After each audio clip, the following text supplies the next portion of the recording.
Hi guys, this is your bare basics lesson for today, which is an introduction to logs, also known as logarithms. So let's begin with a really basic question. What is a logarithm? I want you to start by considering the exponential equation y is equal to a to the power of x. Now we can break this up into parts. A is our base, and the x previously we would have simply called a power or an index. Now we can give it another name as well, and that is a logarithm. It's in particular referred to as a logarithm when it is an unknown. So if we don't know the number that is the index, we use logs to be able to find it.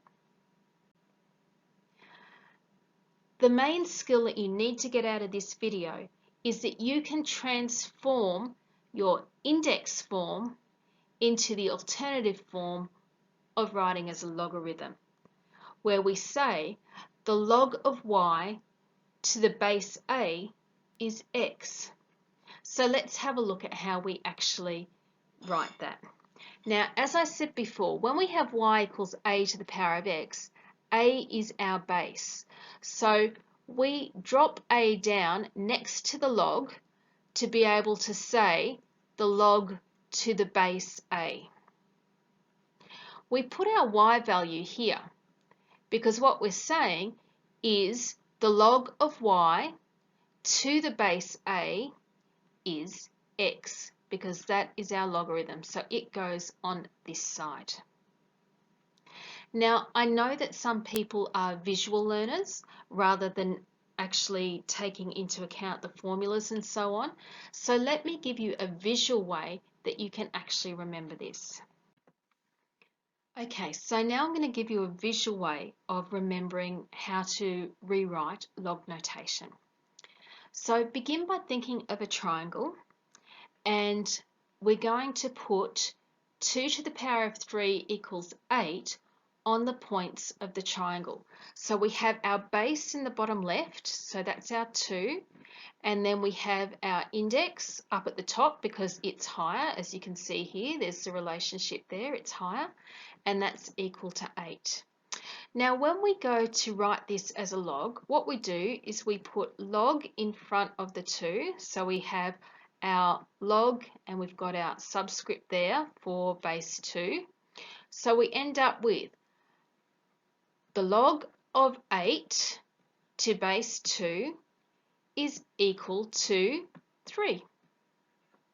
And that is how we get our log notation. It may help you, it may not, but if you're a visual learner, it certainly will. Okay, so let's get down to how do we actually calculate the logs. We'll begin with the problem. The log of 25 to base 5 is equal to x. Now, let's start by rewriting it. So we'll rewrite it into index form. So here we know that our index is the unknown, it's our x, and we know that we've got base 5. So it will be 25 is equal to 5 to the power of x. Now, if you can't solve this by inspection, you can use trial and error. So you might say, well, let's see, I'm going to pick 3. 5 to the power of 3 is 5 times 5 times 5, that's 125, doesn't work, 3 is too high. 5 to the power of 2, so 5 squared is 5 times 5 is 25, so that way we know that x must equal 2. Sometimes you can see these straight away, other times you can use trial and error, and that's fine at this stage. Now, every log that we've had so far has been to the base a, but our number system is based on base 10. So by convention, if we don't actually specify the base that we're using, we assume it to be base 10. For example, calculate the log of 1,000.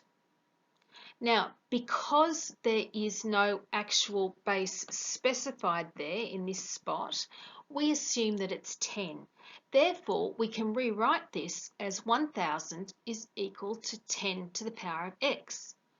Once again, you can solve this by inspection, or you may need to use trial and error, but you'll get x is equal to 3. So in today's lesson, you have learnt how to solve very basic logs, but the most important skill that you need to take out of today is converting between index form and logarithm form, because that's important as we move on to log rules. If you have any questions, feel free to email me or write them down and ask me in class. This has been your Bare Basics lesson on Introduction to Logs. Remember, the goal is that I'm helping to make maths more bearable for you.